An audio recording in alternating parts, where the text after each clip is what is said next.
Today I'm going to talk to you about chord inversions. So for today's example, we're going to use the C major triad. It's got three notes in it. It's got C, E, and G, and it sounds like this: C, E, G. That's it.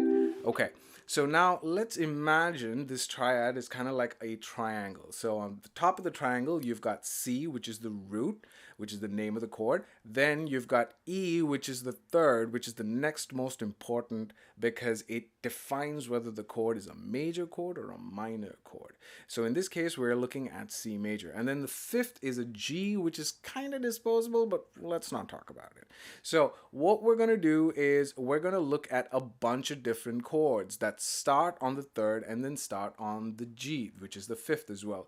And I'm here to tell you that any permutation and combination of those three notes is still going to result in a C chord. The only difference is that it's going to be a first inversion or a second inversion. So let's take a look at root position C, which is, everybody knows that C over there.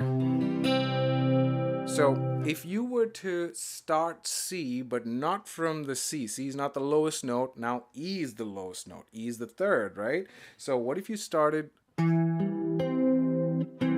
so the notes in this chord are E, G, C, which is first inversion. And then what if you decided to play this chord, but instead of E, you put G in the bass, which is the fifth. So you have G, C, E. Still a C major chord, but it's called second inversion. So you have first inversion, which has the third in the bass, and then you have the second inversion, which has the fifth in the bass. So you have root position, first inversion, second inversion.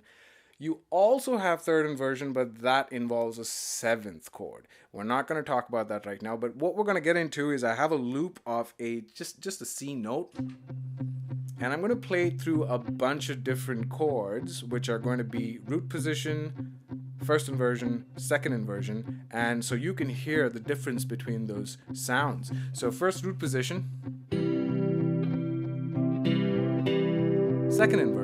first inversion, now second inversion,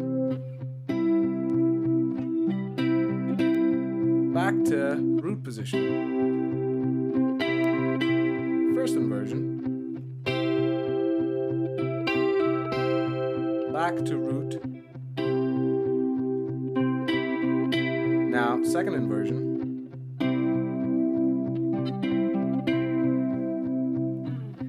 there we go.